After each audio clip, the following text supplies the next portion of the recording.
take him to Detroit. No! No, not Detroit! No! What day is it? Monday? Oh, Monday! Monday, so good to me. Hey, it's Monday. Medical Monday. Changes could be coming to Michigan's marijuana law. A new set of bills now being heard in Lansing. Marijuana is not a drug. And the bills would have major implications to small medical growers known as caregivers. That's some heavy shit, man. Small pot farmers in California say the state is not standing by its promise to protect. Big companies were supposed to be limited, but some have stacked hundreds of licenses. Stop hitting me so hard. Created a cartel, essentially. You have an industry allowing for businesses to operate like cartels. But it's a Monday. Harm has been done by the fact that we didn't legalize it back then. Well, I don't know if there's any harm that's been done. There was people getting arrested, there were people getting thrown in jail. I mean, that counts, doesn't it? What kind of joint is this, man? Smoking marijuana all in public. You would think that shit was legal. We the Pistons in the 8, 9, and 9. Oh, bad boy, bad boy. It's just another medical.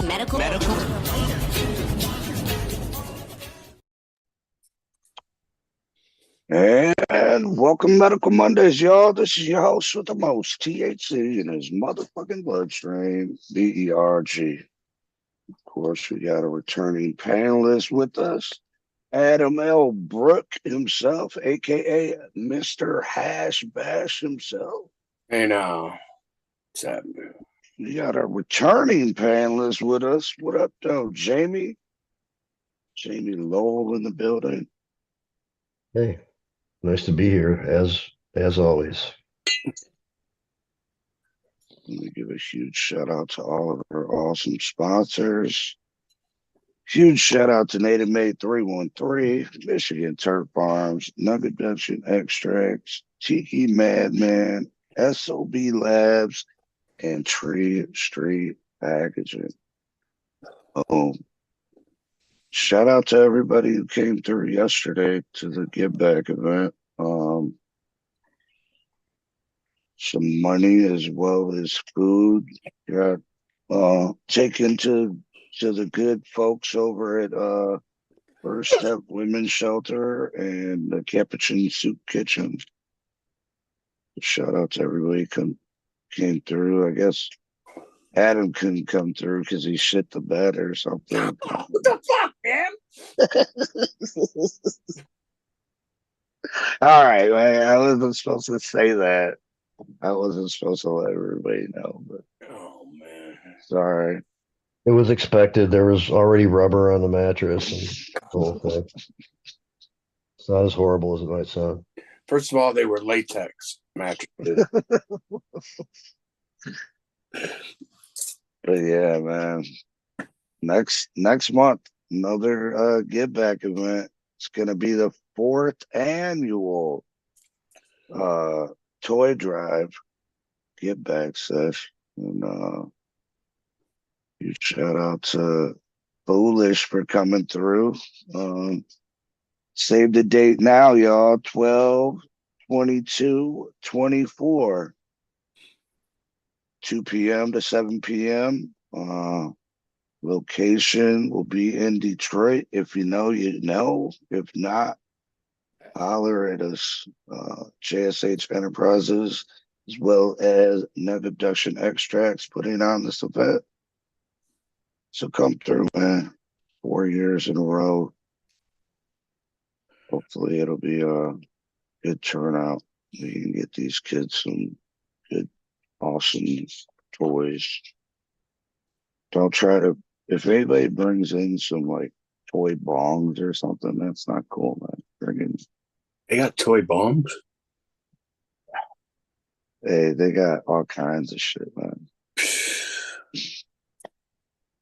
I mean, you remember when they used to have bubblegum cigarettes you used to be able to buy. Yeah, you can still get them at the good stores. Yeah, yeah. I preferred the bubblegum cigars myself. Oh yeah, they still sell those. Yeah. Yeah. What's going on in Michigan, man? I heard you were talking about the CRA and talking about new regulations and everything. The proposed rules have come out. I haven't been through them all, but there's a lot of changes. They took a long time to put them together. I haven't looked at it either, but there's an additional booklet or accompaniment with it that it describes why changes are being made and things like that. So that could be an interesting thing to check out also. But you guys mentioned seeing that there was some of the remediation stuff getting addressed in some way. So that's interesting to see how that shakes out. There's been a lot of resistance from the huge companies that grow large quantities that like to eliminate the risk, of not passing by remediating before it gets tested the first time. And a lot of consumers, aren't aware of that, and they want to know, no matter what the ultimate consequences of remediation. A lot of people say it doesn't cause any issue, or it's done commonly with foods, et cetera, and there's a few different ways of doing it, and people argue different things about it. But regardless of any of that, consumers want to know. And that's what made clear to the CRA a lot. So I was going to interrupt you and say, I don't think that anybody argues that it destroys terpenes. And that's kind of what we're all about at this point. I don't know it well, the technicalities of these different approaches well enough to know what people say about it that sounds like it's credible and has some kind of good reasoning behind it. But I don't know that it's dangerous in any way. Yeah, people just there's arguments out there about it. Yeah, no, I think people just don't like the concept that you're gonna make a change to this plant that shouldn't need it. I mean, and you're only doing that so that you can pass testing, which then buys into this whole safe cannabis concept. I mean, if you watch enough people out there in the industry all across the country talking about what they do in the industry and the products they handle, and if you listen to the lingo that they use, I'm starting to hear people talk about safe cannabis. I'm not aware of unsafe cannabis. Yeah. And when they say safe cannabis, they mean lab tested and this and that, licensed grown and all this. Well, what were we doing for generations before? Smoking untested, unsafe weed, and where's the damage? Well, I mean, it's gone even further when they're taking all this CBD and converting it into THC. Well, that's where's that CBD coming from? That's the numbers say that fucking a lot of our CBD that is being converted here in Michigan isn't even from Michigan. Right. Well, that's being addressed in the hemp bill, actually, federally. They took all that. It's federally legal, so you can transport that across state lines. Oh yeah, no, that's what I'm saying. But they're going to make it so it's not. The new farm bill takes and looks at some of the numbers and creates everything. Everything becomes THC, and doesn't matter how much is in there. And they're talking about getting rid of the commercial hemp industry and concept, and then making all the conversion to Delta 8 illegal, because they see that as an unsafe product because the process could be unsafe. Unfortunately, if the process is done safely, then the product is safe, just like any other food product in America, But I mean, that's primarily that's where they're fucking, putting the THC into all this fucking remediated bullshit, and then having to put fucking essential oils and all these fucking terpenes that don't even fucking belong on weed. You know what I mean? Well, the return of there's going to be one of the things I did catch in the rules, and I still need to go through it to really know about it, was the testing for a joint once it's been rolled. Right. So not just the flower before rolling. Yeah. Get That's tested. what I thought it was initially. It's not like that. No, No, weed before. Yeah, but what if it's infused and blah then blah yes, blah because blah then it blah? becomes processed. Yeah. Yeah, Then it all does, right, yeah. all right. So you're talking about But not just regular with pre-rolls. necessarily with like those botanical terps, which it's put back in really high concentrations with no particular restriction or oversight on that, and it's kind of gross. And I personally feel sick whenever Like, bro, they could detected be some of that putting shit. hemp flower in there, and then they're putting fucking THC converted from CBD onto that fucking weed. Who knows, That's man? what there's companies that's all that they're doing right now. Right. Well, a lot of that's going to change with this new farm bill, I believe. In other states where they've been hustling this out of state because they can't do it there, that's all going to end. The biggest one, or the most direct like technicality though, is the THCA thing, which isn't a conversion of anything. It's just like it's not hot yet, so it doesn't actually have those illegal, compositions in it. So it's just it's hemp right now. Until somebody takes it and heats it up, burns it in small increments at a time. To Romeo Antonio up in the fucking chat. Julia, what up? Sweet. Thanks for coming out yesterday. Shout out to Jared. Little Brad's in here. Holy shit. We got a few other people in here not talking. But shout out to you for tuning in. Make sure you hit that like and subscribe.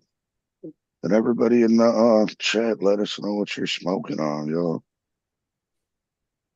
I'm personally smoking on I got some permanent marker for my boy G mixed up with some original Z right now.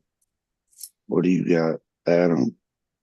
I have no idea, but it looked good while I had it. That's what's left of it. Nice looking. Where'd it go? There we go. Some unmentioned. How about you, Jamie? I got some joints here, but I don't. You don't know. Snag them out of a bag. I'm not sure what they are. Snag. Are they pre-rolls? Yeah, they're evil pre-rolls. It could be anything in them. There's no return bullshit. Yeah, you were not here. So. You haven't been on here for a couple weeks, but we were talking about how that's the newest, biggest thing that people are buying.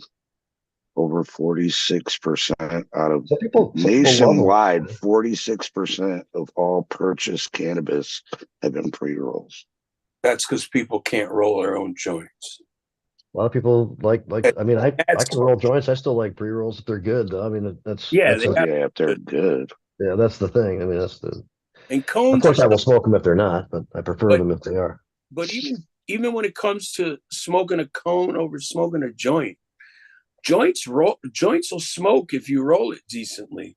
Yeah. You got to pack that cone perfectly in order for it to burn right. And it's done a lot of times with machines, and then sometimes they grind. Oftentimes, even if it's good cannabis, they grind it too fine, and then it doesn't burn very well at all. Stuff like that. Some places get it down though. Well, when they pack it, they just pack it too hard, and it just becomes a fucking puck. A lot of places work on getting all the proper. Getting the right particulate size, getting it to shape, whatever. They work on getting all those components to come together. So a lot of them do work, but no. Shout out to Rip Genetics, man. They brought a QP joint in one time, and that just wouldn't light. The bigger the joint, the harder they are to smoke. I know, but it wouldn't even light. It was so. And like when you pulled on it, it would fucking light up, but none of the smoke was coming through.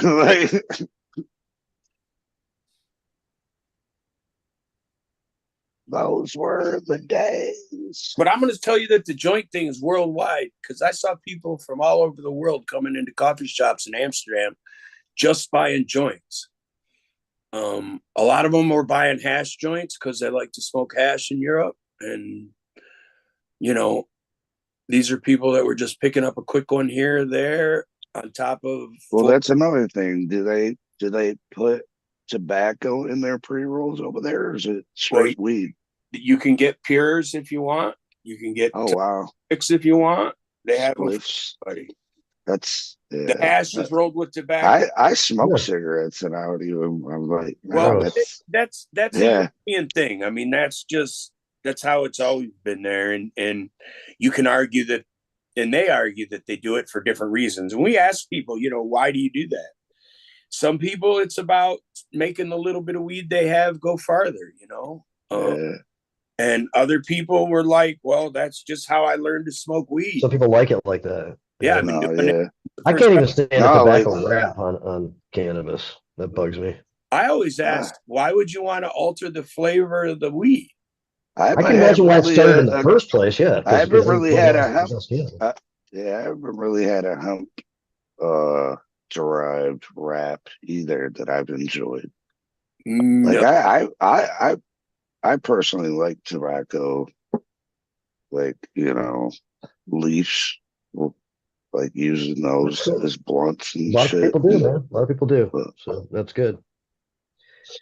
But I can't stand tobacco in the idea of like purposely just mixing cannabis and tobacco together. It's not appealing to me, but good for the people who like it. Is it legal to have a tobacco wrapped marijuana product in Michigan? Not on the commercial market.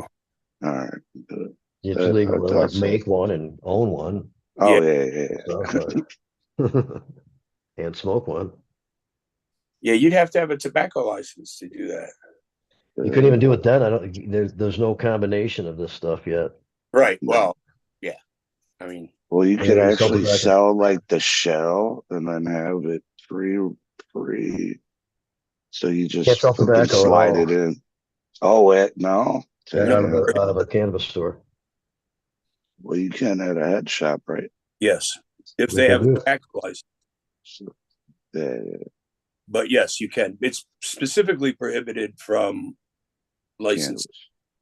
And those types of shops in Ann Arbor have got all types of other shit there as well to use with their paraphernalia. Right. We used to sell all kinds of herbal mixes when I ran Steroid Heaven. We'd have 4, 5, 6 of them. So they get some shroom-like things from there. I'm not sure what it is. There's people advertising for regular, shroom, so to speak, all the time around there. So yeah, but good for them, I guess. That's kind of the. It's not. There's not a lot of oversight there, but it is kind of that free, easy availability, combining things, making it convenient for adults, stuff like that. Get to that someday in the future. I mean, it goes on all the time now without all the consequences that they're afraid of. All the concern, yeah. Right. Well, that's what I think is most telling in all of this is that not one of the things that they claimed was going to happen has. If anything, a lot of the things they claimed were going to happen, the exact opposite happened. Billy Villain says they sell Swisher blunts in the dispos by him.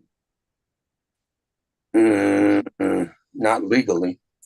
I know, that's what I was thinking. Or the company's got wraps, knowing that there's a little market niche for them to maybe create some non-tobacco wrap for cannabis. That's the only other thing it could be. Otherwise, they're just doing it. Yeah. Chelsea said she's smoking on some rubber cement. Never had that. Rubber cement. Mm-hmm. Relative of Gorilla Glue. Isn't everything? A lot of things, yeah.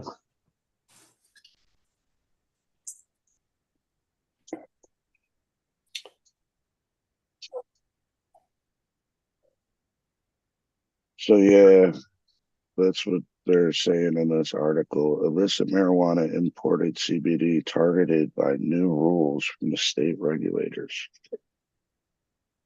So Michigan regulators are seeking an end to the controversial conversion of CBD to THC. So for a while, up until this rule change, I think it is right now, although probably I don't think anybody's done it. You could have Delta 8 and stuff like that. Yeah. But you have to get through the commercial system, but you have to get that process approved. And I don't think anybody ever got that process approved to do it and bring it to market. So now they're probably saying, okay, you're just not going to do that. Not even, you can't do that. You can't bring any of this stuff to the commercial market. Yeah, they're talking about closing all the loopholes. Well, they can't, well, it depends on that's a new law that's required for that. They can't do that through CRA rules, although they probably in their heads think they can.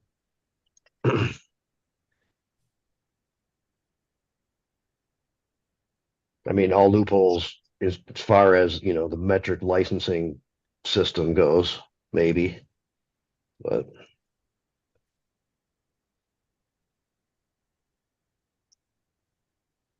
And they did, there was an investigation. There is a big deal. Was it Transcend or something like that? The company with the, buying distillate from Colorado. Yeah. They had fucking 50-gallon drums that they ended up putting false metric numbers on, like minutes before the fucking. Wasn't it as they were being rated, like? Yeah. Well, they weren't being rated. Well, it was a surprise inspection. Right. Oh. And they asked for the footage while they were in there, doing the investigation. And they said within like 5 minutes before the, authorities went through the door, the guy was running around putting all kinds of fucking metric stickers on everything. And they weren't going to check the metric numbers, but they checked the metric numbers, and like 3 of the fucking things in that room all had the same metric number. So he just went and printed the same one over and over and just went around tagging. And one of those things was a 50-gallon drum of whatever it was. Well, I mean, that's what these that's what there's regulations for, and the fact that those guys got caught up in that is that kind of reach is okay. There's still a lot of overreach with the CRA. That's not good. And that's just what they know about. Yeah. All the fucking missing video. There's only one angle. All the huge fines, shit. Issues with their license, all types of shit, man. It's not going to go away. Yeah.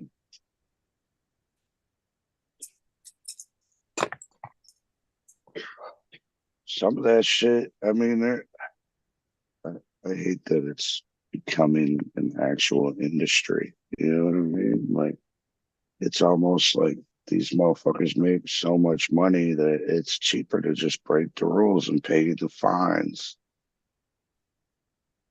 But, well, that's the state's argument for being able to impose whatever fine they want on stuff, right? So that people don't do that. But we keep on saying, we need a fee schedule that's fair and consistent, and it doesn't mean that people don't have huge consequences for doing bigger violations, but there's a lot of stuff that gets that when they have that kind of freedom, they apply huge fines for like minor shit. Stuff that is an infraction. It does need to be addressed, and et cetera. Well, paperwork errors was a $10,000 fine. Well, I mean, so not just us, but Meds did have to pay, and it was all public, for 4 different companies, $10,000 a piece, because either the company that was hired, and you have to hire this third-party company, either used the wrong form or turned in the stuff late. $10,000 a piece. And then it used to be back then, it was like there was a lot of 1,500s and less, and they would post what it is, with the max being $10,000. Right. Then there was a change in things, and people waited a year or more to get the fines that they were owed, and they were the max. So somebody went, "Hey, fuck, this is a gravy train." But that cop mentality permeated the department. Right. I know in conversations with Josh, he's mentioned that he kind of detects that mentality that he's seen a lot of times in the courtroom in this department. Well, I think if you look at the background of who these people are, you won't wonder why. Yeah. They're used to creating these easy gravy trains and just right. Yeah. And then so in this case, as I think we've mentioned it here before, and it's been discussed, like whenever you get a state department that's generating something, everything they don't use for their department or is not approved for their department goes to the general fund, and then the other departments get a piece of it. And they don't otherwise have money coming in. So like when a gravy train gets started, it gets coddled, and it's not as easy as you may think to squawk off about needing a fair fee schedule. They get defensive about it.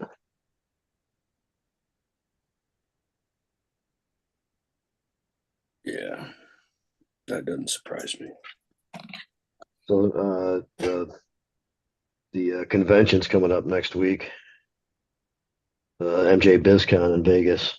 The Chad Show. What? Yeah, Chad I've always wanted to go. It's interesting. Yeah, I was gonna go, but I'm exhausted from Amsterdam still. They allow states who have representation there to come together and do presentations on what your state's up to and all that kind of stuff. And Wheatsters and Meds has been asked last year to do it. We did it. They liked it, and we're gonna do it again. And they're giving us better space and more audiovisual equipment to work with and stuff like that. So we're gonna spend a little nice chunk of the time highlighting Al Witt's story. Hell yeah. But I think it's cool that this big business thing, our presentation is going to be about the balance of all of our rights and all the activity it's going on, including the business component of it. That's pretty much all about that. This place is wild. It's, people have been to a business convention for any other like industry that's established and everything. And, you go to check out the newest equipment, the latest ideas for software and, all the little components that go with, along with efficiency and productivity and new ideas for products and brands and all that kind of stuff. And this is like, something akin to that where there's, 20, I'm not sure how many people are going to be, but, generally in these things over the years, there's been, 20, 30,000 people.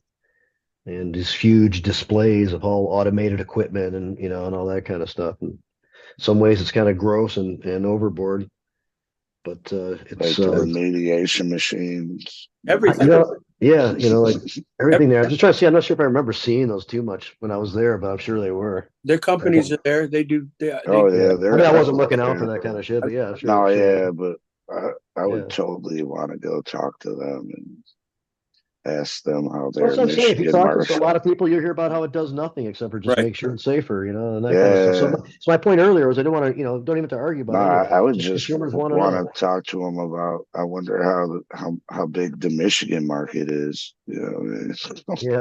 How many of these machines do you sold to cultivators? Yeah.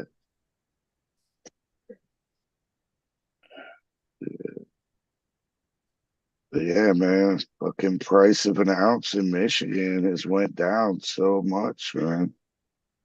What's the price of an average ounce at Meds Cafe? Well, I mean, there's many different prices. It's a price quality crux. We have some last year's outdoor that's like, I'll say like around $20 or so for like 30 grams. So if you want super econo, something like that. But I would say if you're paying for something that's like, what you would consider, reasonable enough to smoke as the connoisseur or something like that, $125. That's wild, man. Yeah, it's really good for consumers right now. And we do the deli style so people can see it first and stuff like that. But there's some brands out there that are consistent, but a lot of our people like to see and smell what they're getting first. Well, listen, from fucking 2020, March of 2020, they're saying that the average cannabis like fucking perch or ounces were fucking, as far as like in the metric, were around $450. They were $5,000 pounds for a little Oh while. yeah, bro, I know, but that's what I'm saying. That was the average. Yeah. Was around 450, and now they're saying it's 73.99. You're talking about As there's of joints. October. That's the average price of all the weed. I get it. Yeah, there's joints that were like 50 or 60 bucks now that are like 10, 15 bucks. You know, loaded down with concentrate and stuff like that. Yeah, prices are good. And some of the stuff is really good. I know there's a quality difference from consistently really good, you know, small garden, you know, farmers who take care of people and stuff like that. But there's some good stuff on the commercial market as well. And it's really cheap. It's good for consumers right now.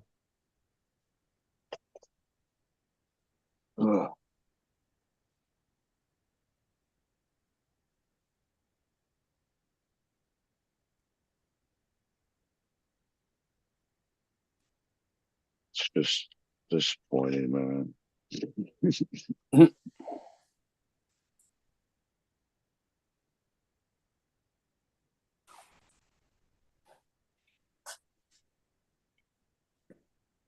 What other does anybody know any other of the rules that they're talking about?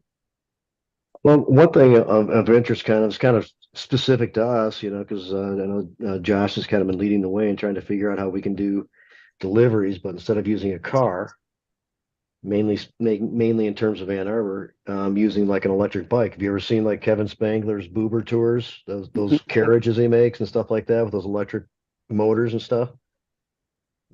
Something akin to that in order to do deliveries with, because there's not great places to park around there either. No, for the delivery vehicle, like, you know, waiting to take one, or when getting to the locations, you know, I mean, just really convenient to be able to use those. And the existing rules, it would suggest that you can do that because it switches back and forth from referring to what you can use from vehicle to motor vehicle. There's a distinguishment between them, and they specifically use both words. So like the electric bike, for example, would be a vehicle, and like a car or motorcycle or something like that would be a motor vehicle when there's registration and all that kind of shit. You don't need that for this. And so in the new rules, instead of like clarifying that you can use other vehicles and stuff, they've taken that off. Yeah, it's specific to us, but the bigger issue for me, and I'm gonna let them know because I do, you know, meet monthly with them, that anytime there's a rule change, the basic litmus test should be making it more broad and liberal, not more restrictive, particularly if there's no reason to make it more restrictive. And I know there's nothing that's happened or that could possibly be of concern that makes any difference, because literally, as Josh has pointed out, we could have our car, you know, parked a little ways away that we use for delivery, which means whoever's taking it has to walk with it, you know, whatever the distance is to the car, and then bring the car to a place where they can park close enough to where the delivery is, and then walk from there to there. So we're like a lot of the delivery is going to be spent like walking distances to the car and back, where this could be like on the vehicle almost the entire time. Just logistically, it doesn't, you know, just this makes more sense. It's even more secure. And I don't know, there's nothing that's happened that should make anybody scared of transporting cannabis like this, as opposed to putting it in the car. But I mean, the example, I mean, and so like specifically about the bike, yeah, it's really stupid. But just the bigger idea that there's no reason to create a bigger restriction, and they still do. So right now, like when it comes to transporting cannabis from a facility or from here to there, like who is supposed to do it? There's one of the noble licenses, you know, there's certain licenses you can get to participate with handling cannabis. is transportation. And so if it's going to go from cultivator to store, processor to store, store to store, sometimes a return, I guess, and then go back to the process, back to the cultivator or something, upon occasion. It's got to be done through one of these licensed transporters. That only affects licensee to licensee travel. We still can do it hand to hand in the street. Yeah, for sure. I mean, you have to admit that secure transport's the most ridiculous thing of the. It's stupid, man. I mean, to say that you can, because it doesn't. But it only that does that it is only cool, ends at the dispensary, because the dispensary can deliver in a regular vehicle. Yeah. So secure transport makes absolutely no sense. I've never been a fan of it. I thought it was stupid when it started off with the MMFLA, and the only reason it's with the MRTMA is because it was with the MMFLA. And a couple of us, Matt Abel for one, and myself, we're like, let's just try to axe it here. Fuck, it's like stupid, but it's here. It should be one of the first things to go. You ever, kind of emerge into a more, like typical type of a company with all of these extra restrictions and stuff, or I mean, industry. Yeah, it's just silly.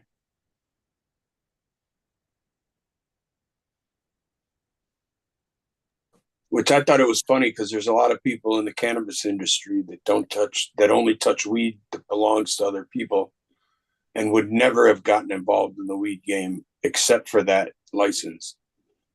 They don't allow their employees to smoke. They don't smoke themselves. They're not pot people. But Chelsea's asking about House Bill 5884-85. It was a tax act bill.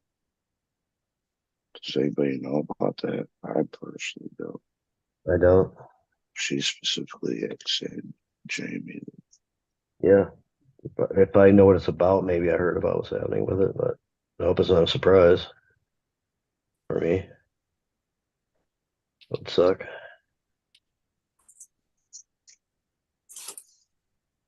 Hey, we tried to get some stuff going, and such a weird situation in Lansing. Well, in all politics right now, but in Lansing.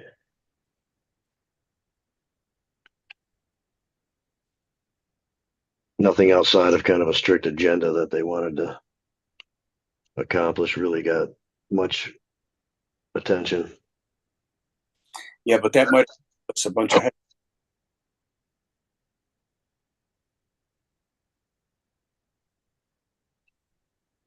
Yeah, did you guys hear about the Attorney General in Texas?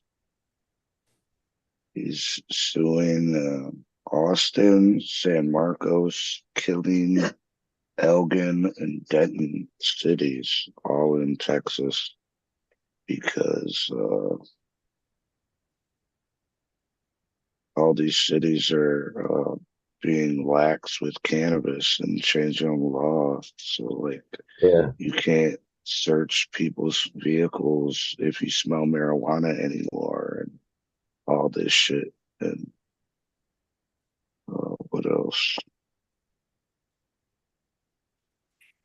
Oh, it is, of course, cause for searches or seizures and restrict city funds and resources from being used to test cannabis related crimes. Yeah, I know that Austin had like a local ballot measure that. No, in Dallas just joined in. So nice. Dallas and Austin right now they don't give a fuck if. Well, I mean, the local police department shouldn't, if that's what their local rule is, but it doesn't stop the county, the sheriffs, or the state police or the federal agents from coming in and doing what they want to do. But you can still do that on your own lower level of unit of government if you want to. That's what happened in They're saying the lawsuit filed is just weeks after 67% of Dallas voters approved Proposition R, which is also known as the Dallas What better Freedom polling do you Act. need? You know, like 67% of the city said we want this, and then the attorney general goes, "No, I don't think you should have it like that." That's So not they going to be. can't That's not even going to make him arrest too you popular. over weed unless you have over a QP. 4 ounces is the limit. So you get, and you'll just get a ticket besides that, you know. But if you got more than a QP, but you're gonna get locked up. Yeah, you know, it's most people work with that, but still should be able. There's still a lot of room for improvement. But to start getting people off your back for small amounts, it's a good start.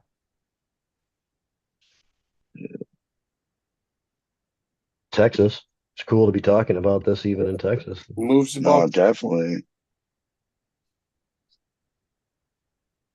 So yeah, it's Ken Paxton is his name. He's super mad over this shit because he says it goes against the Texas Constitution. Well, that's the You're not same. allowed to be free. That's the same exact. Not that free though. You can't be that free. Yeah, keep that ganja over there. We drink whiskey. That's the same thing that happened in Ann Arbor on U of M campus, which led to the formation of the U of M police. It's that the city cops used to patrol the campus and they would enforce city law. And the campus said, well, we're state property, so we should enforce state law. Yeah. And the city said, well, we're not going to do that. Yeah. So they got their own police. So the And then campus big money man. right. Campus has state law enforced, and they kind of, I know at Eastern anyway, was their law enforcement works under the housing of the sheriff's department. Sheriff's department, right? So that's what happened at U of M. Is the sheriff's department deputized the U of M cops, and they enforced state law, and U of M turned it into a big money maker. They now have a crime lab. So what if is rivaled by? I wonder if this like only is city police that this pertains to. Yes. What if you get pulled over by a state cop? Then you're freeway. Well, they're supposed to respect what the city wants to do, and sometimes they do that. Like even in the old days at Third Coast, when Ypsilanti let us operate there, the state police would not make a big deal about it if they bought something from us, because that was our local policy. But they won't always do that. You can't count on them to do that. Gaylord, the example. Yeah. So right, and then they target people. So I had this old Cadillac, and I was driving up there with Rick, and they pulled us over just because we were in that fucking Cadillac. I know it. Right. So 5 cities in 1, 2, 3, 4, 5. No, 6 now, including Dallas. 6 cities that weed has been decriminalized. Yeah, I mean, so it happened in Michigan years ago when like Chuck Ream and Tim Beck and a group of people over a course of 4 years or so got like 5 cities to somewhat symbolically do the medical marijuana thing. Those actual real results were the great indication to MPP at the time, the national company that came in and helped put it on the statewide ballot. So same thing in Texas. They're seeing that when they put it up on the ballot in these cities, it has a lot, 67% in a big city like Dallas. They did that that should let the politician know.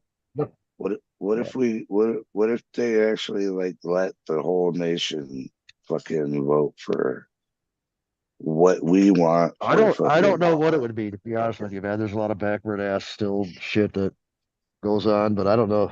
I have no idea. I would think. I would like to think it. I would like the polls say that I think the polling says that like full legalization's in the 60s or maybe around there, and medical's like way in the 90s. So I guess it would look good based on some of that. But, I'm still in shock over the last election, so want to trust anything.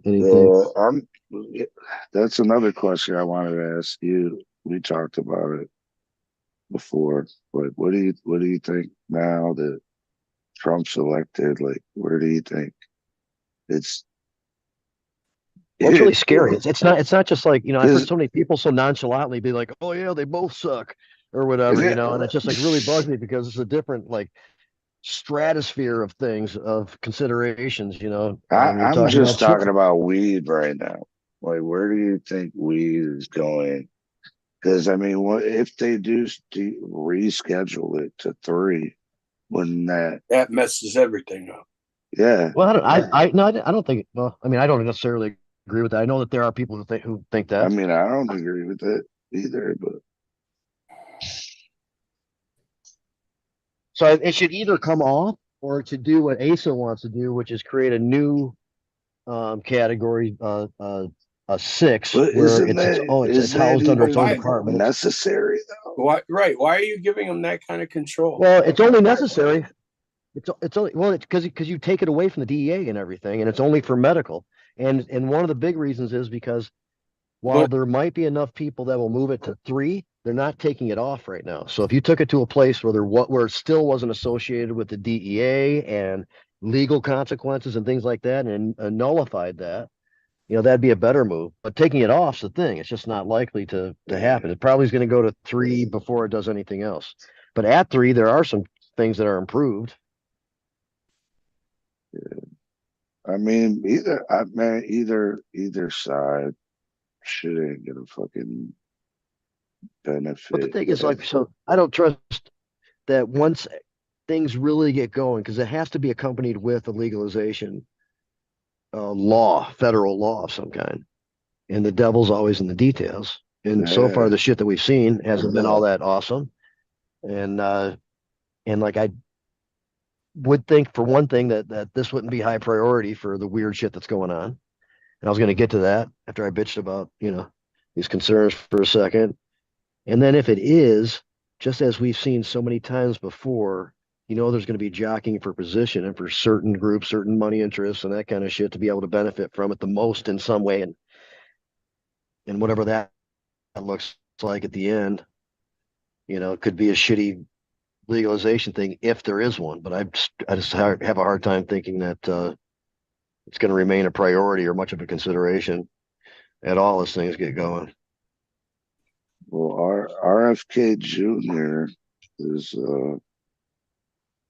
he's been talking about prescription drugs and all that shit, but he's also been pushing psychedelic access. Like, that's crazy. Well, a lot of the LSD and shit should be taken off Schedule 1 too.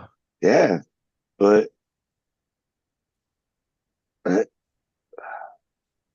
it's just crazy that how far like even psychedelics has come from the legalization of cannabis in certain states. You know what I mean? Like, it's like just a time frame.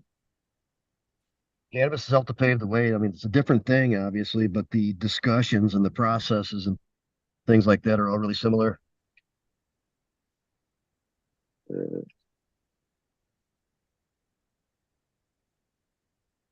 Trump's health department pick has expressed distrust in pharmaceuticals and attacked the suppression of psychedelics. It's crazy, man. Well, at this point, we have to see what happens. But there are some bigger concerns than any. He's like, "You never took an acid, man." They're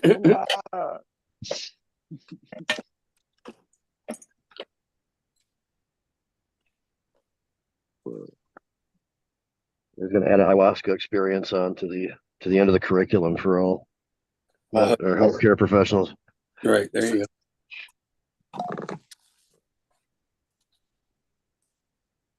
He called the U.S. the sickest country in the world, blaming its healthcare system for devoting billions to the pills and potions and powders.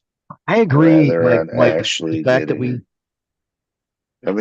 our system creates a bottom line scenario for healthcare, which we've removed from You know, which Just is hearing not his quotes, I found like in his other like quotes. industrialized nations. I mean, I can't say that I don't. Well, the agree core with of the it. issue is that we don't take care of our own people. No, definitely not. You know, the profit motive No, is and going to be there with the even system that we have. yeah. Well, even when people are on Medicare, they're charging the government these prices, and the government is getting ripped off by these companies creating these fucking pricey ass meds. It, it's it's crazy. People got to get their kickback somewhere, right? Yep. So, I mean, some of these things like issues with these systems are real, but the way to take care of them and who should be doing it and what the actual issues are and things like that, I don't trust the RFK to like be confident in this capacity. I mean, the shit that he's spitting sounds, I mean, it sounds good to me, but those are just quotes, you know. I don't know what his entire conversation consists of. I try to stay away from politics, man. One component of a clown show. You know, there's a thing called Project 2025, and it's really scary. And the people who wrote it have already been tabbed to be part of the fucking administration.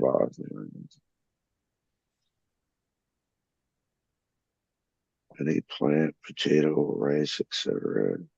is used to make alcohol. What? Oh, hot.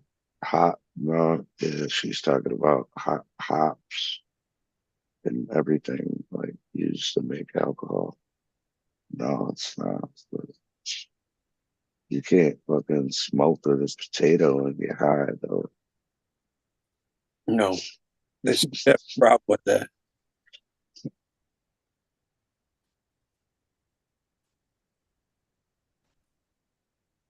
So what stories you got over there, Adam? Oh, my turn? Let me bring them up. I got some more. You motherfucker. I told him before the show, I'm like, hey, how about you bring up these stories before we go live? He's like, all right, man. Yeah, but I watched the show so I could read the comments on my phone. Oh, all right. So, you know. So while he's reading all this shit, everybody, he's not looking at the comments, so you can talk all that shit you want. Oh man. Really? All right, I brought it up earlier, but the Senate Farm Bill draft signals bipartisan desire to solve intoxicating hemp problem. Congress will likely not pass a new farm bill until 2025. But when it does, the loophole that allows hemp-derived products with intoxicating levels of THC to proliferate across the country over the past 6 years will be closed. That's the understanding on Capitol Hill after U.S. Senator Debbie Stabenow of Michigan released a proposal on Monday that redefines hemp to address cannabinoids such as Delta-8 THC, as well as the so-called THCA loophole. Republicans pounced on Stabenow, the ranking but retiring Democrat on the Senate Agriculture, Nutrition, and Forestry Committee, for releasing a draft farm bill 400 days after the 2018 version expired. The bill also comes nearly 6 months after the Republican-controlled House held hearings on its own proposal. But yeah, they're working hard to get rid of that, which I think would be news even if it wasn't our Debbie Stabenow doing it.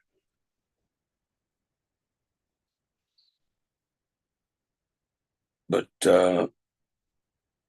yeah, the other one was the whole veterans thing, that the FDA approved a long-awaited clinical trial of smoked marijuana to treat PTSD. in veterans. And I think that's a big deal because I think we all know veterans that are helped by cannabis. So, but after years of delay, researchers are set to move forward on a landmark clinical trial meant to evaluate the efficiency of smoked medicinal marijuana to treat post-traumatic stress disorder in military veterans. The study is being funded with tax revenue from legal cannabis sales in Michigan. The Multidisciplinary Association for Psychedelic Studies, or MAPS, announced this week that the U.S. Food and Drug Administration granted approval for phase 2 of the research, what MAPS describes in a press release as randomized placebo-controlled study of 320 veterans suffering from moderate to severe PTSD who had previously used cannabis. The group said the study is designed to investigate the inhalation of high THC dried cannabis flowers versus placebo cannabis, with the daily dose being self-titrated by participants. It's meant to reflect consumption patterns already happening across the country and study the real-world use of inhaled cannabis to understand its potential benefits and risks in treating PTSD. The project is years in the making, MAPS said, noting that it encountered numerous issues in clearing the research with FDA that only recently were resolved. After 3 years of negotiations with the FDA, this decision opens the door to future research in cannabis as medical treatment, offering hope to millions, the organization said. These data are critical to inform patients, medical providers, and adult use consumers when considering cannabis and treatment plans for management of PTSD, pain, and other serious health conditions. The group's press release said, yet regulatory obstacles have historically made it difficult or impossible to conduct meaningful research on safety and effectiveness of cannabis products typically consumed in regulated markets. MAPS said that over the years it responded to 5 partial clinic hold letters from the FDA that halted the study's progress. On August 23rd, 2024, MAPS responded to the FDA's 5th clinical hold letter by submitting a formal dispute resolution to resolve the continued scientific and regulatory disagreement with the division on 4 key issues. According to the organization, the proposed THC dose of the cannabis flower product, smoking as a delivery method, vaping as a delivery method, and the enrollment of cannabis-naive participants. Yeah, that's another thing. Like once it goes, I mean, you can't make Tylenol, right? If it's rescheduled to the 3rd. Like, that whole thing is significant too, because you remember, I don't know if you remember when Anton Harb was talked about it on here, I don't know, a couple of years ago or so. They were trying, MAPS was the only one that was really trying to set it up where they were using the money as designed by law, which was an FDA style study. Right. And then Wayne State and University of Michigan were trying to do observational studies, and the state was trying to give them the money to do it. And Anton is one of the ones that caught that, said, no, you got to meet this other standard. And they're like, well, they don't allow us to do it yet. He said, so what? You know, get them to allow to do it. And MAPS was trying all along. You know, they, like you read, they went 5 times and then had a formal dispute. Yeah, they went through the full process. They get their due in this article. It mentions that the Michigan's Veteran Marijuana Research Grant Program, which uses state revenue from legal cannabis taxes to fund FDA-approved nonprofit-sponsored clinical trials. So they mentioned that they're the ones that funded it, which, you know, took them another 3 years to get that to participate. That's ridiculous. And Wayne State and U of M were trying to just grab the money and just provide these studies just to be able to grab the money, it seemed like. So MAPS is controversial to some people, but they were doing this one well, it seemed like. Those universities, that's kind of what they do, they kind of grab whatever money they can out there, and you know, there's really no follow-up to see how and what they did.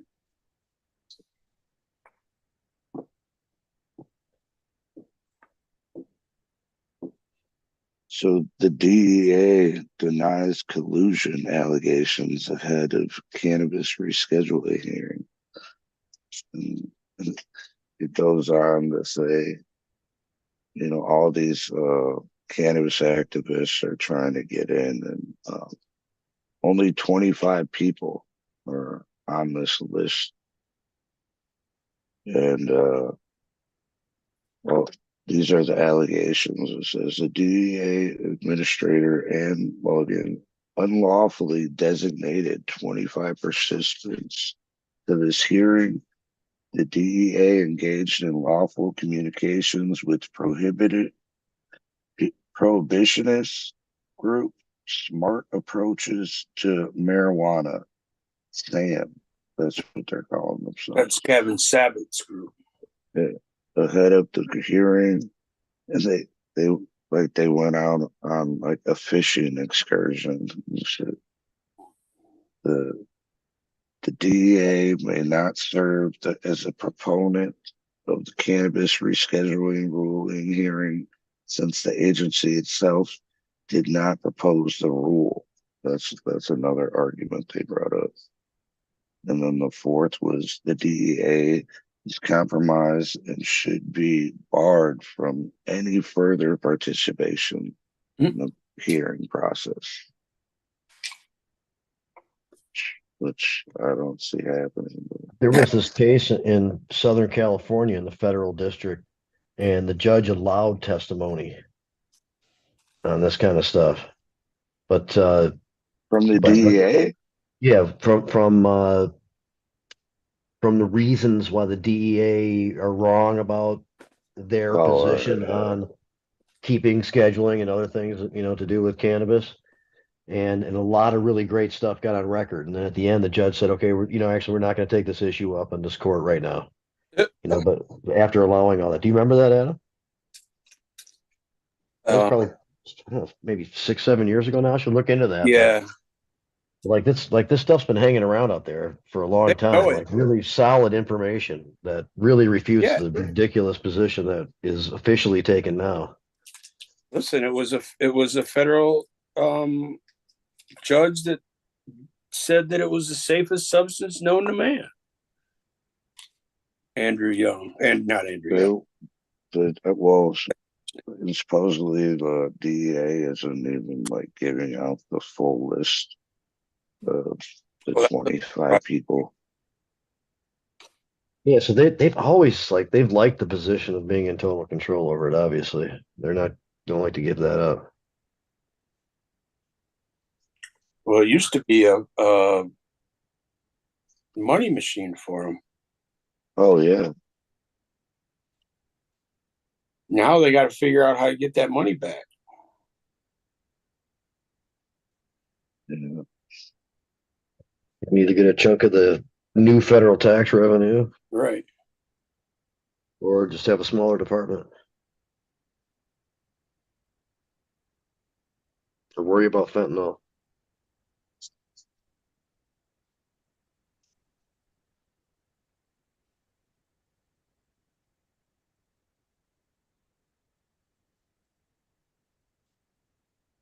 And when the DEA is asked about the fishing excursion that they went out on, they say the response from the DEA, his name's Schwartz, he said, this evidence fails to demonstrate any unlawful communications took place. They didn't talk about anything when they were fishing.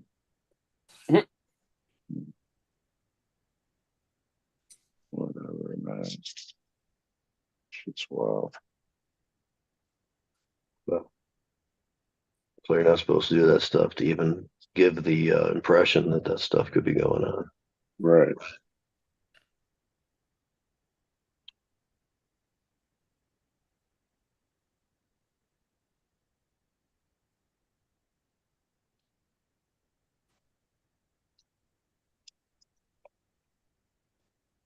Finally, Schwartz said, joint motion offered no evidence, and the DEA counsel and engaged in any ex parte communications about the hearing or proceedings. So that's just all kinds of denying. That's all he's doing. Stuff with the DEA, man.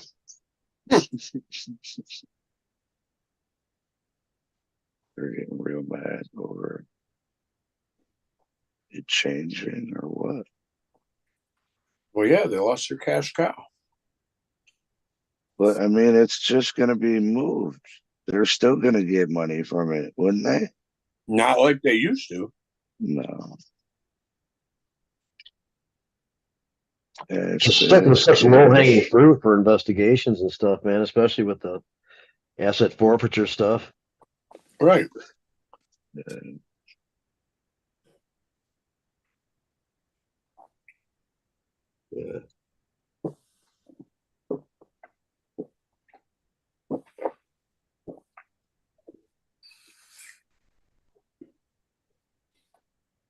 So, you heard about Flourish? Yeah, that was pretty funny. They're reportedly about to close a large cannabis, lay off 46 people. Yeah, that's always the. They're keeping their Grand Rapids place open, I read. Yeah, that's their main facility. Sounds like they were producing too much for the market.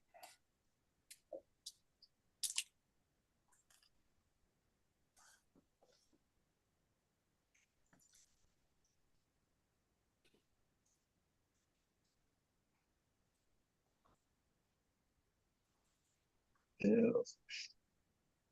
Cops across the country, including in Michigan, are reportedly using old and imperfect tactics to decide who's legally too high to drive.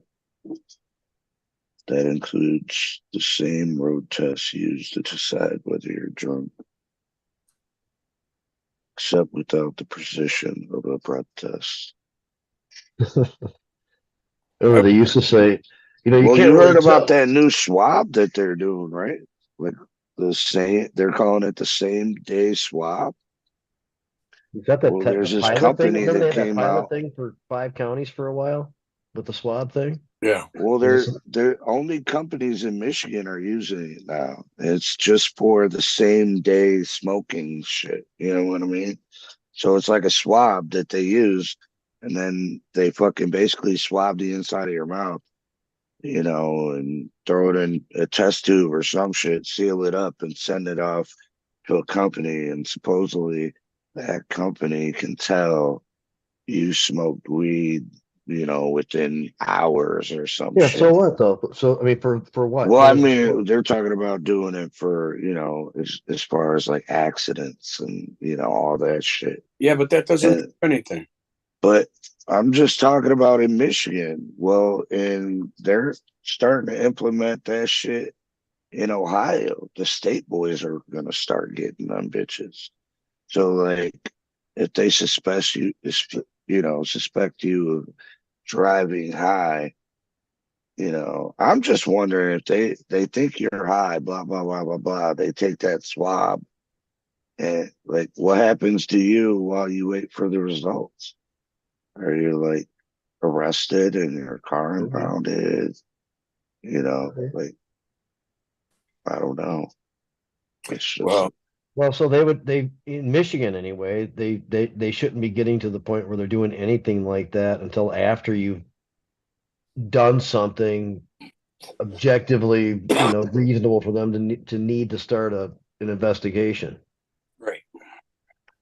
Like you went too fast, or you went over the line 3 times, or whatever the standards are, or went too slow in some cases. So yeah, a Dearborn man was reportedly caught driving around with more than 9 pounds of weed this month during a special federally funded traffic detail in New York.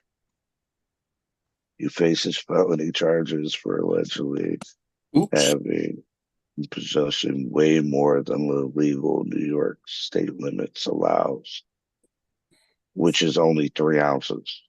Right.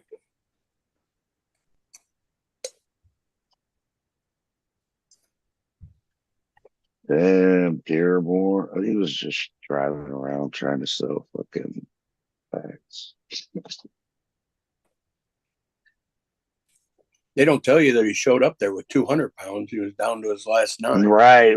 That's all he had left. He paid for bail in cash. What cash? What are you talking about? Yeah. Go Michigan.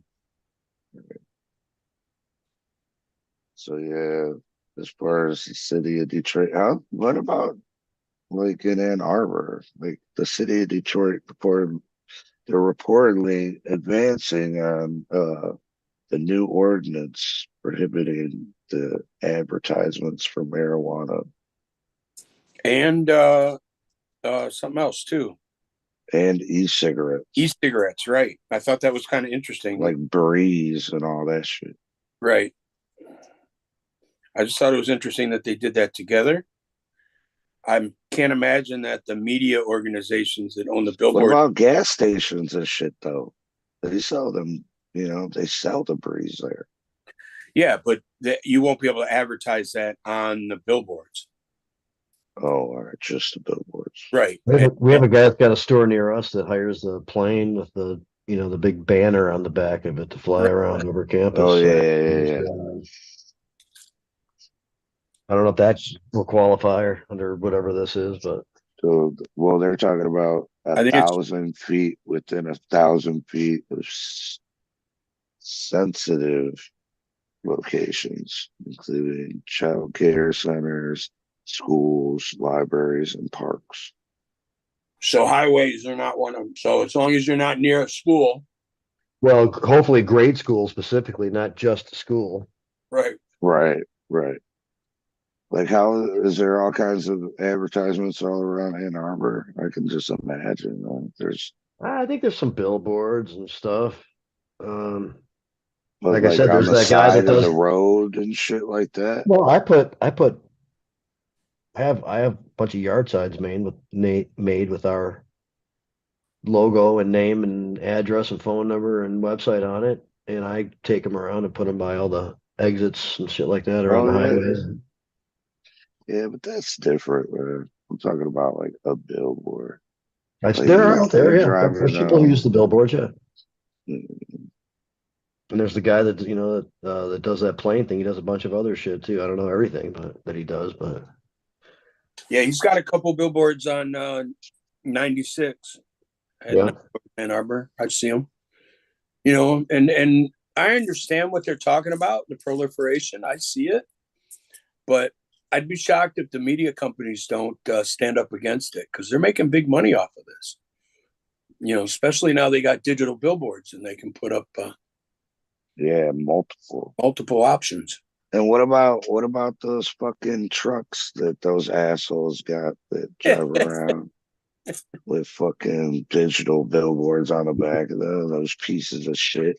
I was gonna rent one and put your face. Yeah, we need to get one of those for Med Sundays. Depends on what's on it, not the fact that it happens,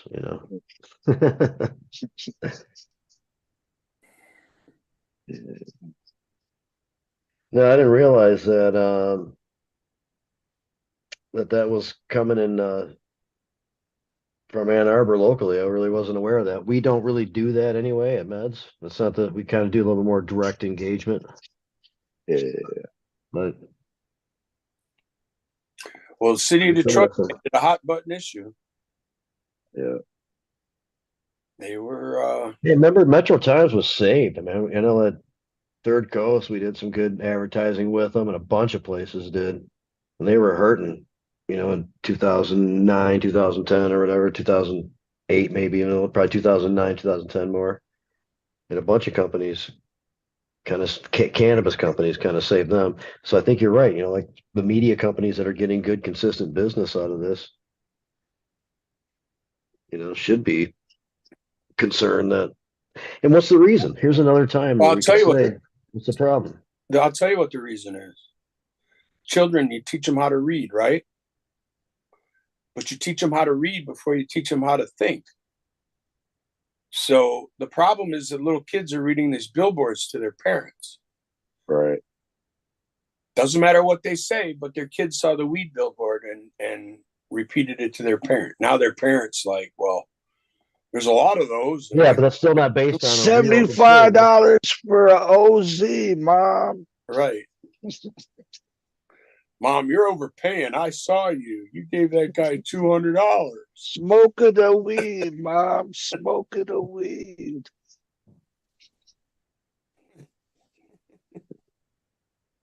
It's crazy. But yeah, I think that's the big thing is that they're trying to play the game of, well, we want to protect the children.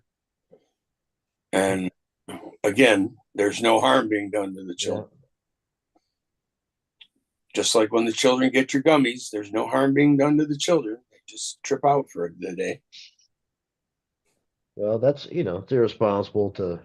It definitely is horrible. But good news is if that's what they get into as opposed to a lot of other shit. Right. That they would actually die from. Unlike alcohol, it's not dangerous. Right. Or opiates or tobacco even. But whatever, save the children. So I guess Leafly recently asked more than 900 bud tenders in Michigan. Or no, 900 to select their best in-state brand in weed. And the winner in Michigan was Candy Cake by Grown Rogue. I've never even heard of either one. Heard it? No. I've heard of I can't say that I think I've heard of Candy Cake, but I've never heard of Grown Rogue. No.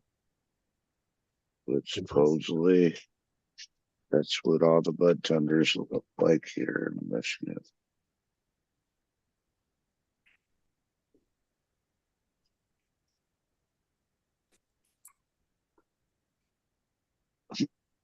And supposedly Hyman Cannabis is teaming up with legendary golfer and cultural icon John Daly. Who's John Daly?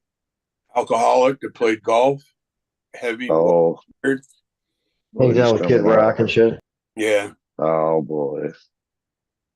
So yeah, he's coming out with a new product, and it's called the Fairway Runts Collection. Not surprised.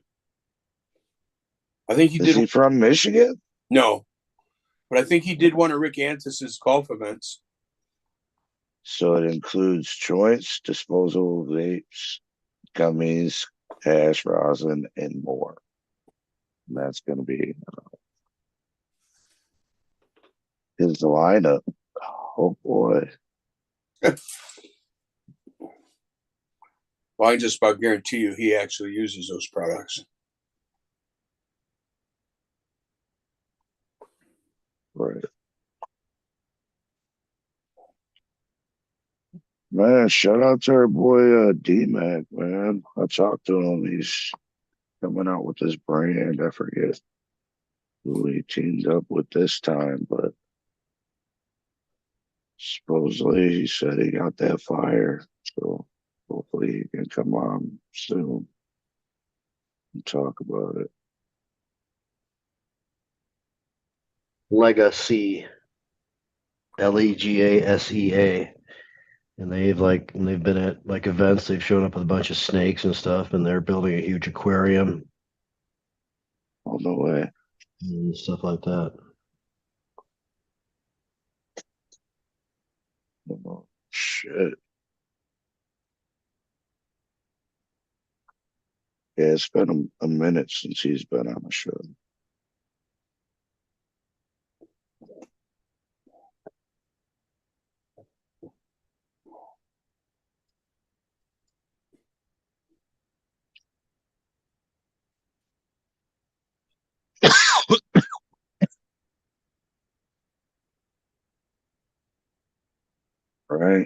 Brian Cash.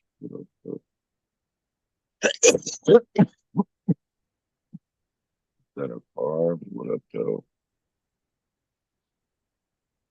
Everybody's smoking on. Who hasn't said already?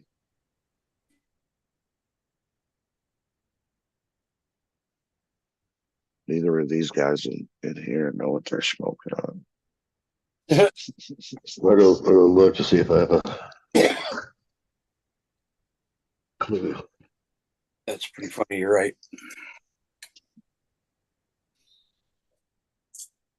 What the hash bash cash? Cash.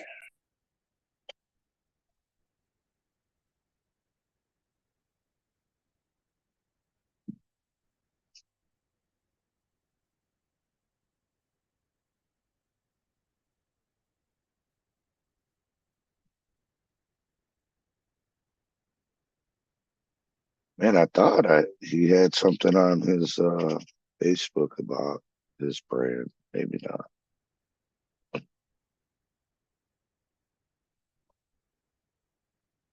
He's gonna show people.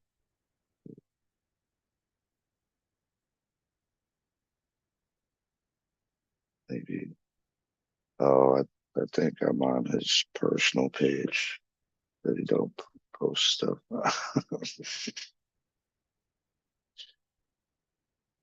But I've seen some graphics about it. Lighting up some rainbow belts, Gen 1.0. Oh shit! Selecting from a few phenotypes.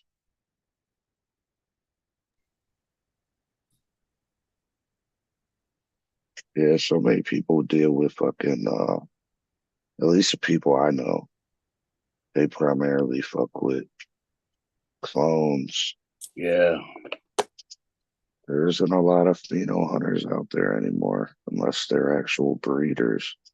At least that I know of.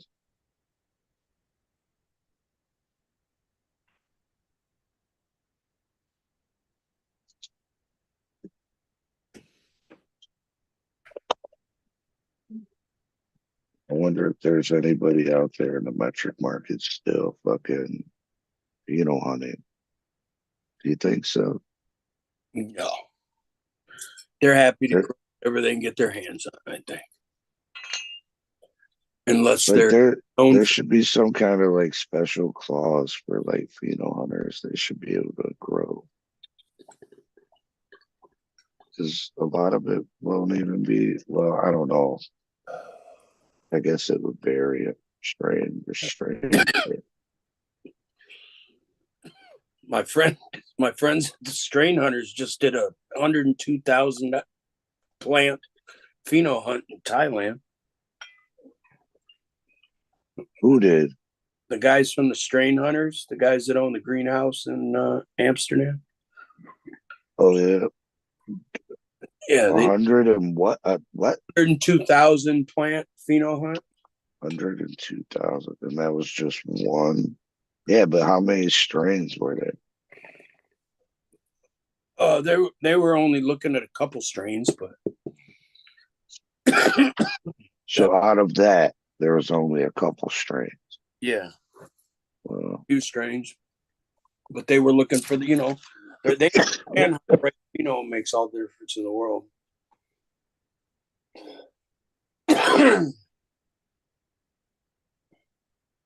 But yeah, Thailand's, man, they're banging it out there. Banging it. Yeah. And that's even with like going back to medical. Yeah.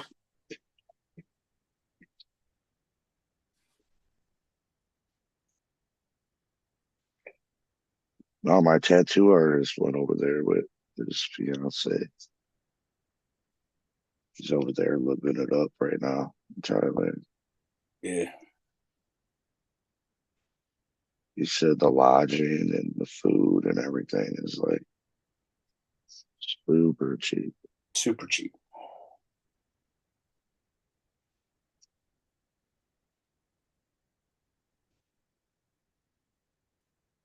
getting some good weed is a different subject.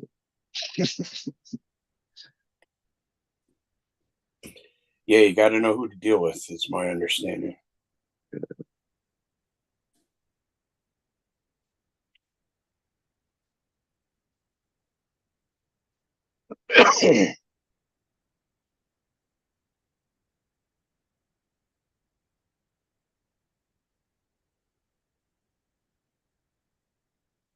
So the Keys state senator reverses course in cannabis debate.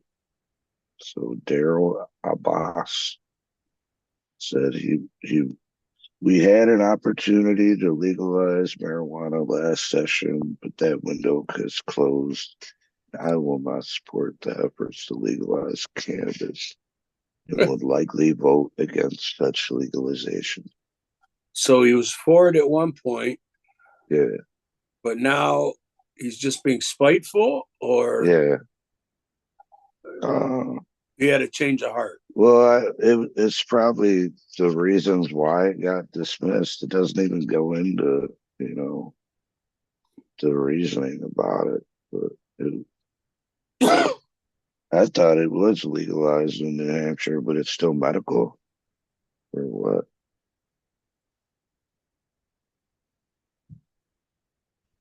But yeah,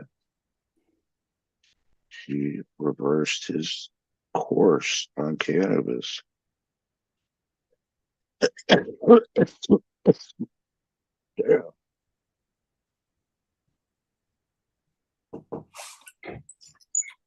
Uh-oh.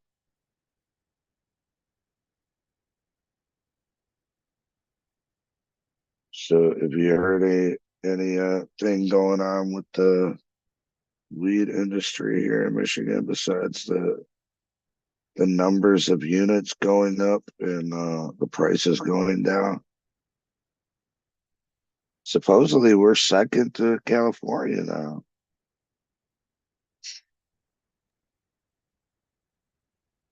It's pretty wild. But that's just the number of units. It's still difficult, in the industry. Some places that do really well, but by and large, it's a challenge to, kind of get through a lot of the time and be on the plus side.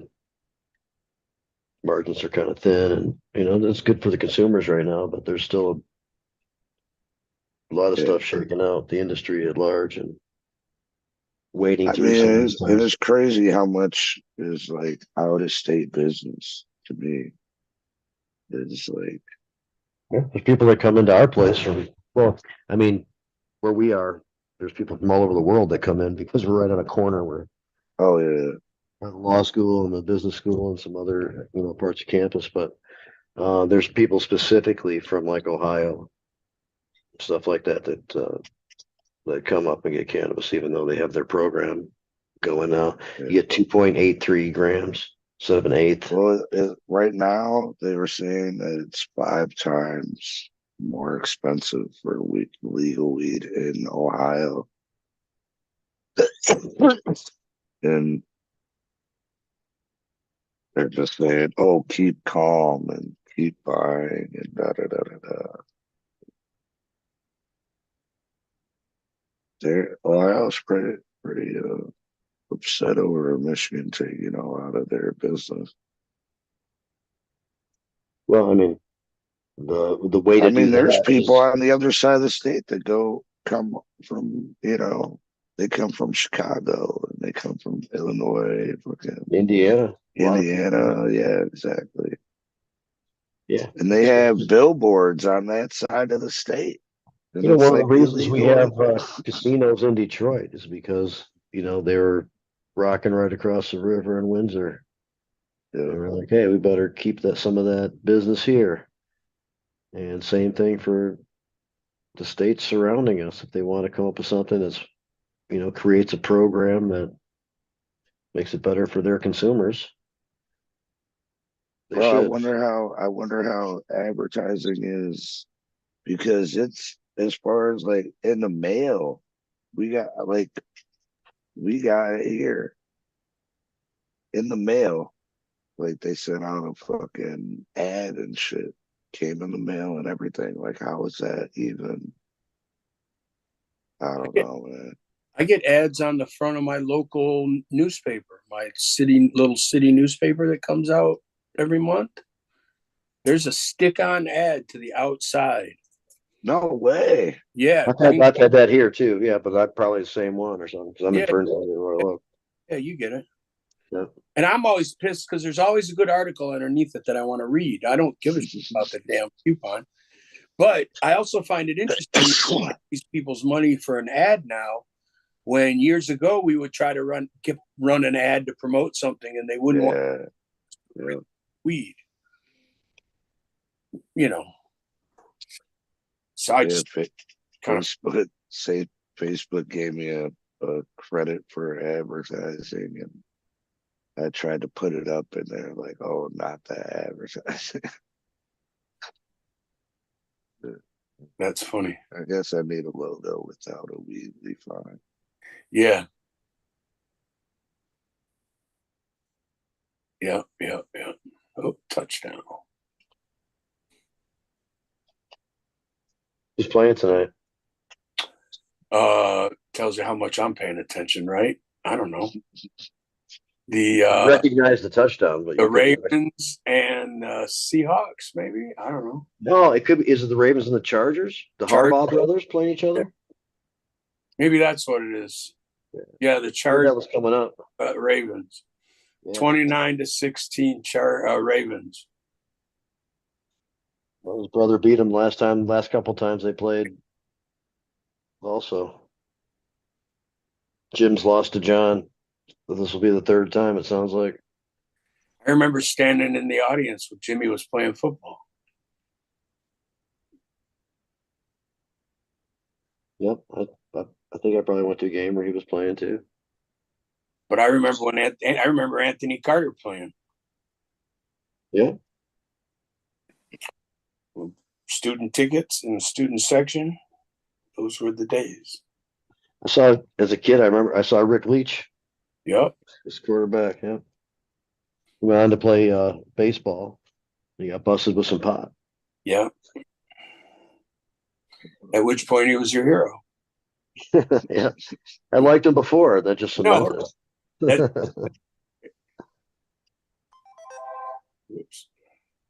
So in Minnesota, a judge halts cannabis license lottery that is a precursor to Minnesota marijuana retail launch. So I guess the planned lottery to give would-be cannabis owners a licensing head start won't go forward early this week after the judge halted the process Monday. Ramsey County District Court Judge Stephen Smith said with a group of applicants who had been denied access to the social equity pre-approval lottery. They sued over a process they argued had lacked clear criteria and left no room for appeals. So they couldn't appeal the decision or anything. So the judge halted the process. So the pre-approval. Yeah, we got to make it fair, right? Yeah. Got to make it fair.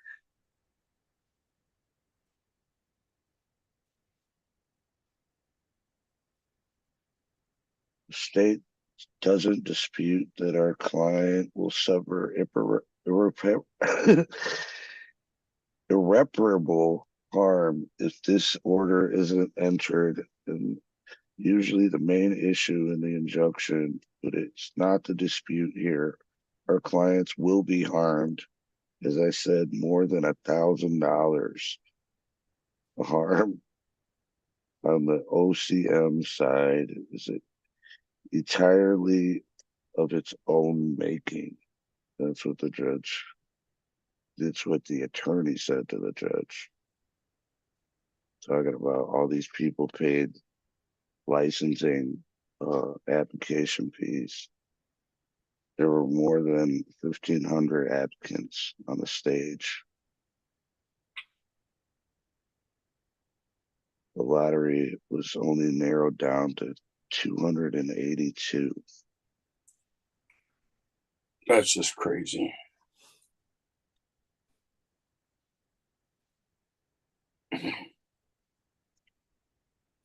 Social equity lottery is intended to give a leg up to the people who live in the high poverty areas, those harmed by the war on drugs, and military veterans. But supposedly there was none of those people were chosen in the lottery. Oops. It's wild, man. They don't say like when it's gonna, how it's gonna go about, how they're gonna fix it. But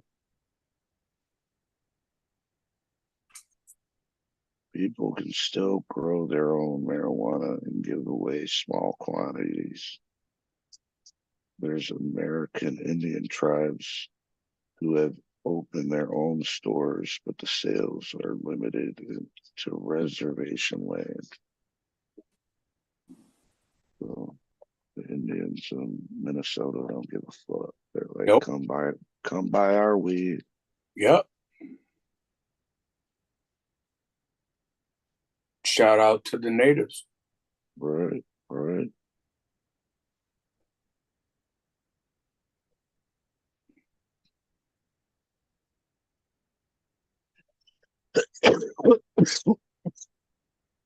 Nah, it doesn't say what any of the names of the people that were picked.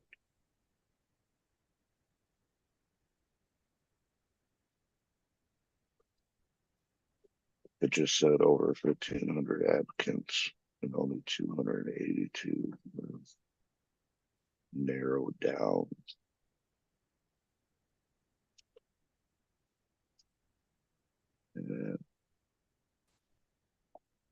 And that's over, that's like legal now. It's not just medical, right? That's what they're fighting over. Licensing in the metric market type shit. It's medical already there in Minnesota or no? I think it was. Jamie's like, I don't fucking know.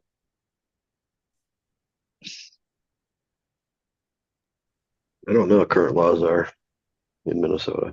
Hell, we barely know what's happening in Michigan. It changes so often. Right.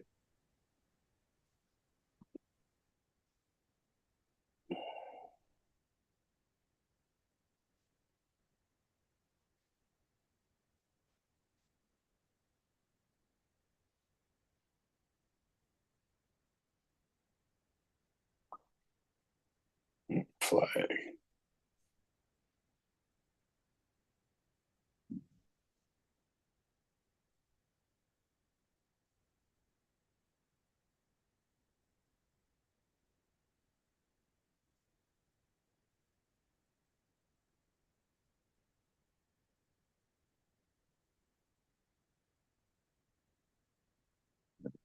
Contract. Okay. All right, here we go.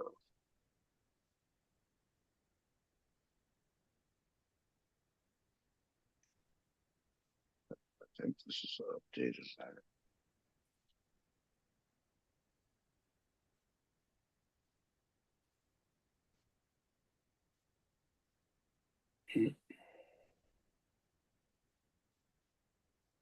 But yeah, the dark green is legal for adult and recreational.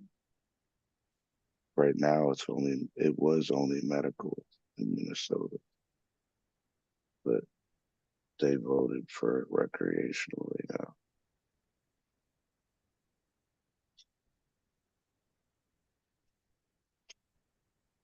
So Idaho, Wyoming, Wisconsin, Indiana, South Carolina.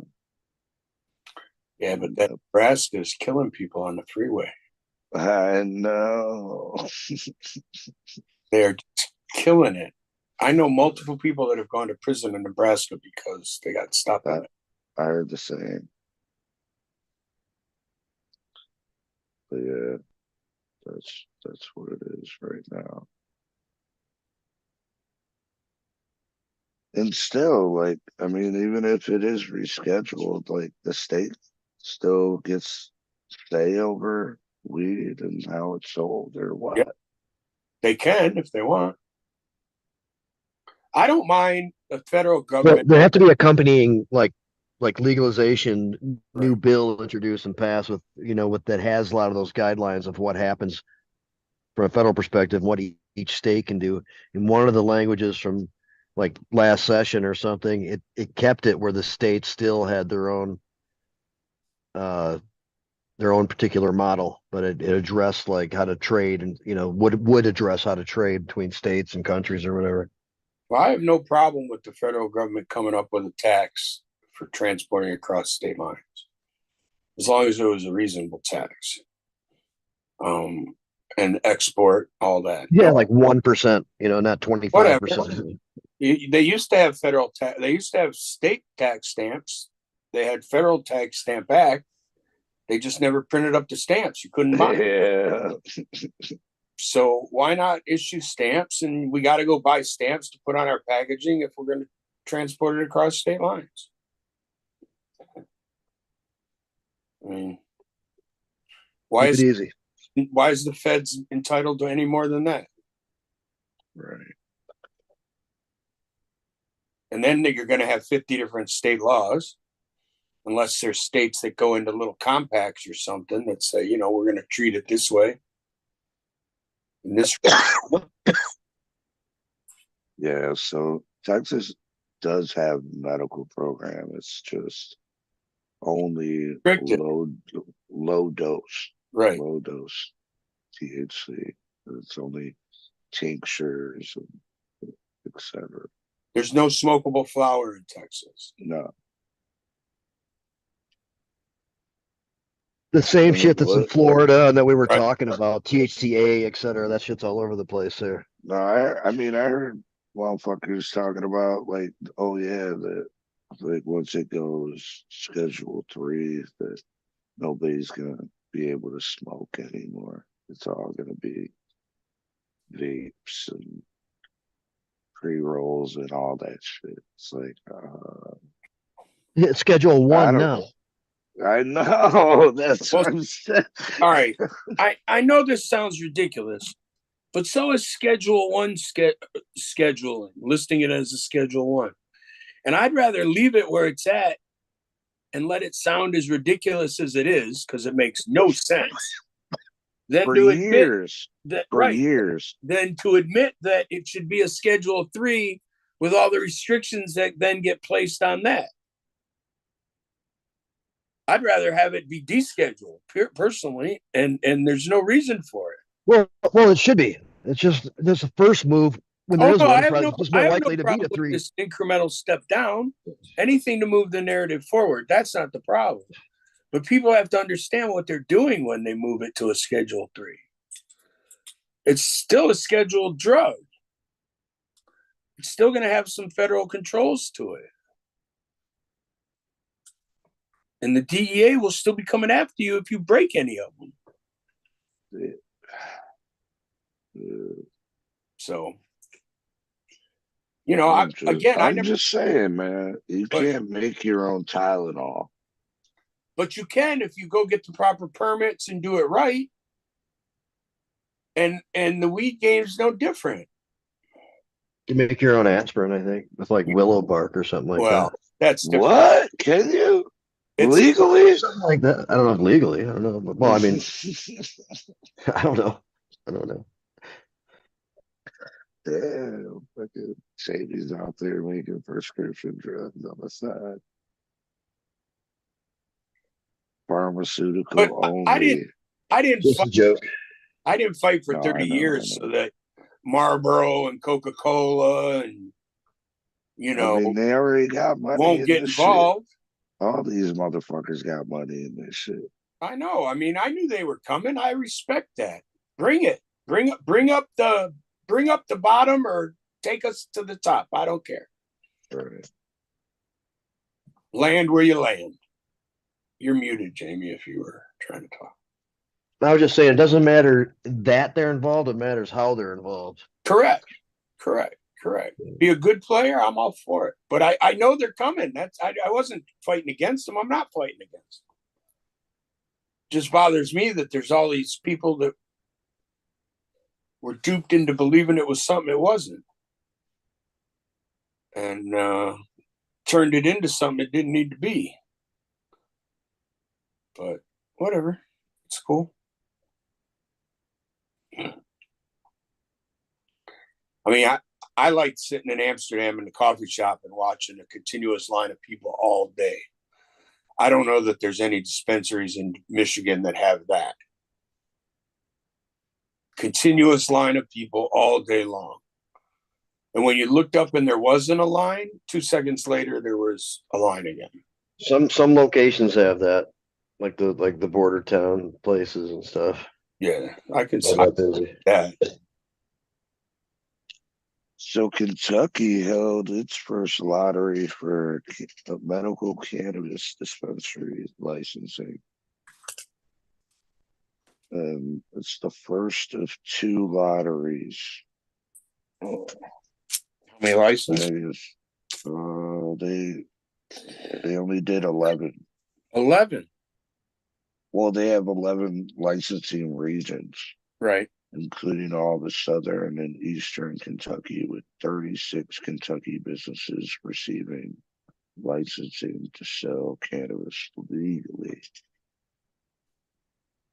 Well,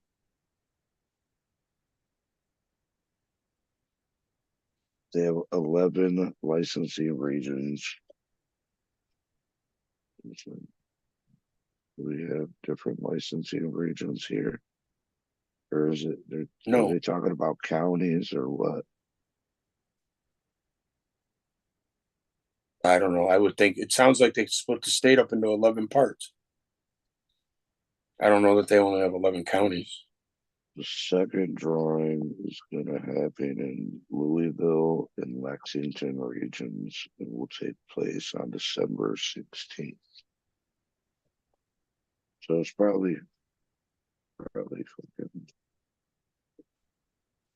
different counties with different licensing. Something, I don't know.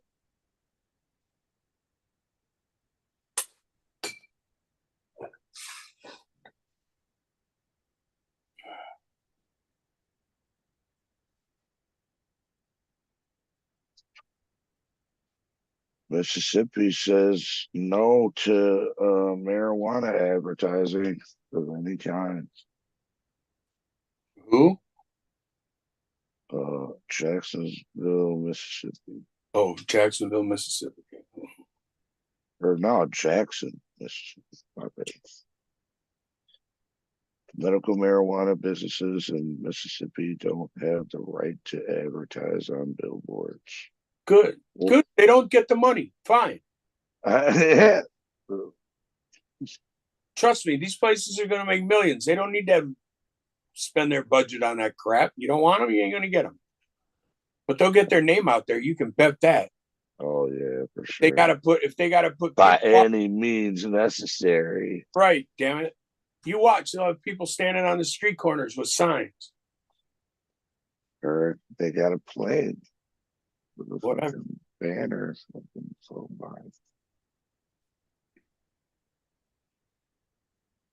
Yeah, that shit's wild, man. All these people don't want those billboards. Yeah, well.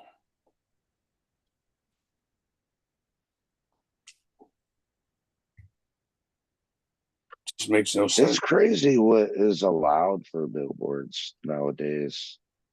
When I was like growing up, like fucking, I seen all kinds of fucking billboards, but it wasn't. There was no like digital TVs, like flickering fucking different ads, you know, going through a fucking cycle. It's like actually like trying to get your attention while driving type shit. When I was growing up, it was illegal to have like neon lights under your car Right. because you're distracting other drivers. Now they got like paragraphs worth of information on these fucking billboards. It's wild, man.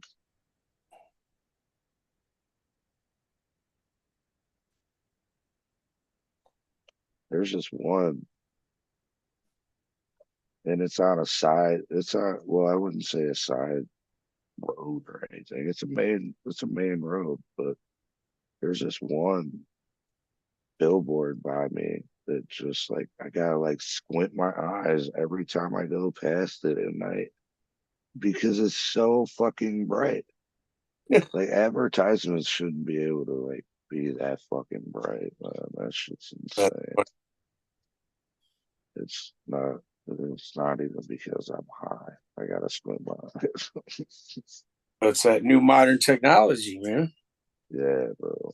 I remember when they put the TV on the side of the casino downtown, and you could stand in the cash corridor and see this glow from downtown. Oh, yeah. Where the big screen thing was outside the parking garage.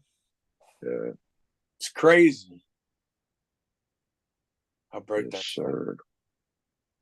But the street I grew up on, Chamberlain. He stood in the middle of the street. You look straight down, and you could see which building. I want to say it's the Penobscot. Yeah, with the bird. Yeah. It was like dead center. If you like, it was. But you just saw the whole fucking glow because sometimes the city didn't go fuck, so they turned our street lights off. Right. We gotta conserve energy. And But you saw that glow from downtown, baby. Yes, you did. They didn't fuck with the lights down there at all. Damn, I didn't even realize it's 11 already. Well, before we get out of here, I want to remind everybody, save the date.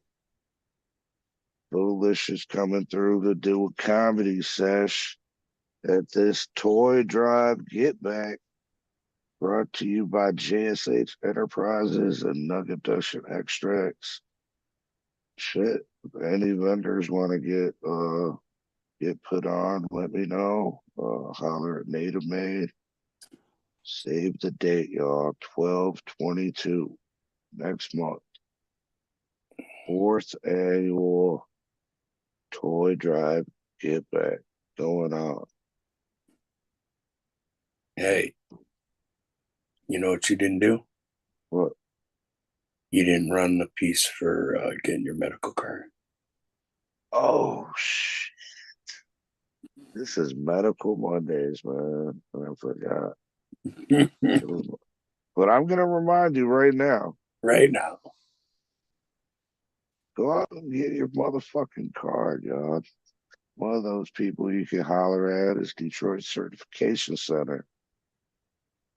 Hit them up on social media at Detroit Cert Center, DetroitCertCenter.com, or give them a call or text at 248-275-6707. So Medical Mondays sent you. I'm sure they'll hook you up. There's plenty of other people out there you can get a car from as well, man. There's Vehicle City Show up in Flint. Got GC3 up there too. We got Michael Dewey up north. Here west, out west. The list goes on and on, y'all. So stop making an excuse. Go out and get your card. And it benefits you in many ways. And we've said it many times on the show before.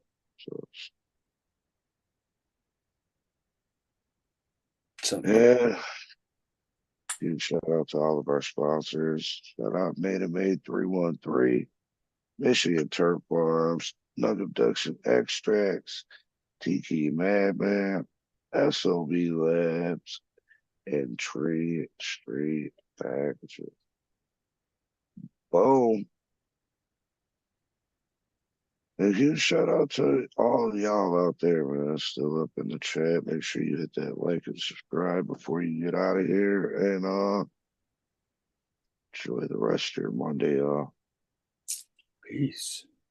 Peace.